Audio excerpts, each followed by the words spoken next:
We're at the City Hall with Rossitza Todorova, the Reno City Artist, and we're going to look at her exhibition. So tell us more about what we're going to see. Sure. So this is my brand new exhibition, all new work, and the exhibit is called Learning to be Lost. And over the last year, I think like many of us post-pandemic, we're really learning how things that we maybe thought were going to happen or the way that our lives are about to unfold are not necessarily exactly how they are unfolding.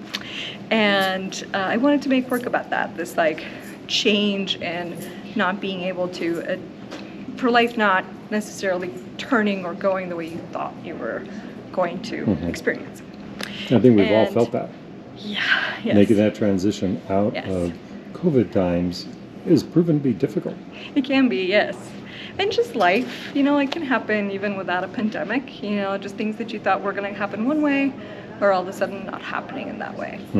And so I have been having that experience and relating it to being lost in the desert. And of course, we live in our beautiful desert environment, and it really made me think back on immigrating to the United States. So I immigrated from Bulgaria in 1991. I was in fourth grade, and in fifth grade, we had outdoor education training. We had hypothermia training, basically like how do you survive the desert. And I thought, thinking back on that, I thought it was really unique, both for being an immigrant, but being new to the desert, and also as an individual, just thinking about how my community decided that it wasn't a matter of when or if you're going to get lost in the desert, it's a matter of when you're going to get lost in the desert. And so they gave us these tools like how to build a fire, how to capture water during the night, how to navigate with a compass, how to look up at the stars and know the direction. And I've been relating or creating a metaphor between this feeling of being lost in the desert and leaning into the tools that you have been given for survival. And so I'd love to talk to you about some of the pieces and kind of take you through my like mental metaphors within them. So let's start with this one. I'll go back to this one for a second. So this piece is called Navigating by the Stars. And in it you see this like almost metallic moon star in the foreground. And hopefully it looks pretty interesting and inviting, captures all of your attention. And then afterward you see these two stars in the upper corner. And the way I was thinking about this is there's so much distraction. There's a lot of things that you're like trying to, like, they seem easy to get. They seem close to you. They seem attainable. But there's these guides, like you're supposed to be navigating by the stars. You know that you're actually lost in this desert, and you can see this like really vast horizon in the background with a deep feeling of space. And a space that is not very clear. Like there's a distance that's that leaves you wondering how long would it take to get there. But these stars are what you really need to be navigating by. And taking that long journey and following them is probably going to get you where you want to go, but you're still being distracted by the thing that almost like a mirage feels like is close to you. And this guy is actually its partner. So in some of my process, I use a lot of reflective materials and a lot of reflection. So a lot of times I'll use mirrors, I'll use reflective surfaces, and I'm interested in like how we see something and how we see the reflection of it, or how we see behind us or in front of us through reflection.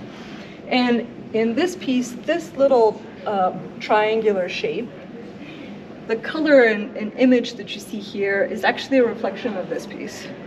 So I created this triangle, and then I put it on a mirror and looked at this piece, and this was the color scheme that I saw. So this is actually a reflection of this one. So they're related pieces. And this piece is called True North. And finding your true north is like a way of thinking, like knowing what you want, knowing what you desire.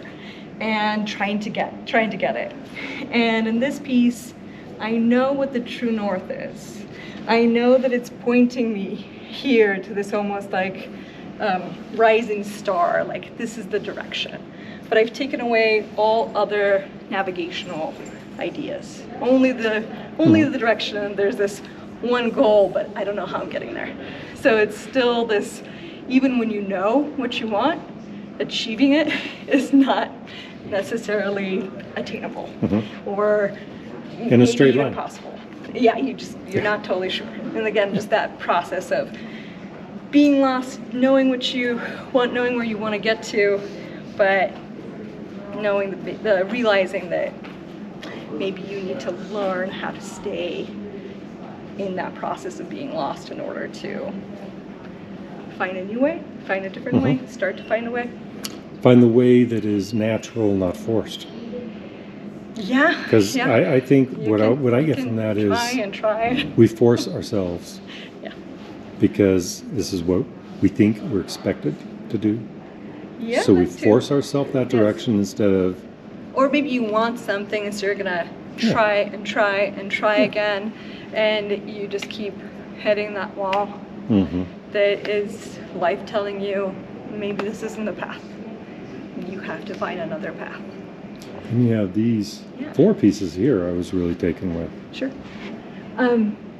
These are in many ways like a reference to some previous work from 2019 where I was using similar shapes. And within this show, I made a change that I've been trying to make for a little bit. And I switched from acrylic to oil. So half the work's in acrylic and half of it's in oil. And so these pieces are in oil, and I'm using a water-soluble oil paint, which means that it's non-toxic. I'm not using any turpentines in the studio, and that's a transition I've been wanting to make for a long time. I hear a lot of people are doing that. Find a way to use oil paint without it being toxic. But in these ones, just really thinking about the desert landscape, the gorgeous sunsets that we've had all winter, and these are all from photographic reference that I have taken myself. So, like I mentioned, most of the work is new, and so within it, I am starting to think about like things like mirages, ways that you might see something, or like something appears to you that may or may not be attainable. Referencing very referencing places, like the Black Rock Desert. So in this piece, I'm talking about the Black Rock, and I'm thinking about how it can change so quickly. So you can go from being out in the playa, having, like the ground under your feet feel incredibly, solid, and then get a burst of weather, and have that same playa turn back into a lake for a minute. That prehistoric lake of the Great Basin refilled, the hills going from like their regular, wonderful, subtle color to bright greens, just because the clouds hit the hill in a certain way, or because things start growing so quickly. And so in this piece, I'm referencing that, and just like this, like illusion of water being available, sometimes through polarization, sometimes through a change in weather, and that those views can almost happen simultaneously, or sometimes you're just not, like, they can be elusive and yet very present. And same thing with this next piece. It's about illusion or mirage. In my references, the image that it's created from 2 images taken at the same time of day, but facing in 2 different directions, which is something I've been doing, and also happens in a video that's a part of the exhibition. And so the landscape and the sunset that you see behind these forms is facing west, and then this is what you see facing east. But I was thinking about different kinds of mirages, and in this one, the title of this piece is Fata Morgana, which is a kind of mirage that happens when you have certain layers of cold and hot air, where you can see an image like a landscape, mountain, or a ship, and you'll see it right side up, upside down, right side up above the horizon line. And so I really liked this idea that you can almost transpose a different part of a landscape onto like above the horizon line in a different way, and how that's so associated with changes in those kind of light phenomena or optical phenomena are really interesting. And this last piece is actually about one of those kinds of light phenomena. So we've had a really cold winter and a really long winter and spring. And so I saw this phenomena, which is a 22 halo. I put the date in here, so I'm just looking on May 9th. And so you get this specific kind of halo around the sun. It could happen around the moon too, but around the sun. And this was happening in May. And you get it because there's crystals in really high altitude clouds that are diffusing the light and creating this 22-degree halo around the sun or the moon. And so to have this kind of light phenomena in May is pretty unique because it has to be so cold. And you get this full rainbow. It's a little more subtle than like a full rainbow or some other ways that you can get a halo around a sun and a moon. But it was so neat because you could look directly into the sun during this moment in time. It used to be used as a meteorological way of predicting the weather. So it usually always rains after you have this phenomenon. And I was talking about this piece, and I've included text within each piece that kind of summarizes my thought process behind the work. But for this one, it's that when you feel lost, a lot of times you'll start looking for ways to find yourself.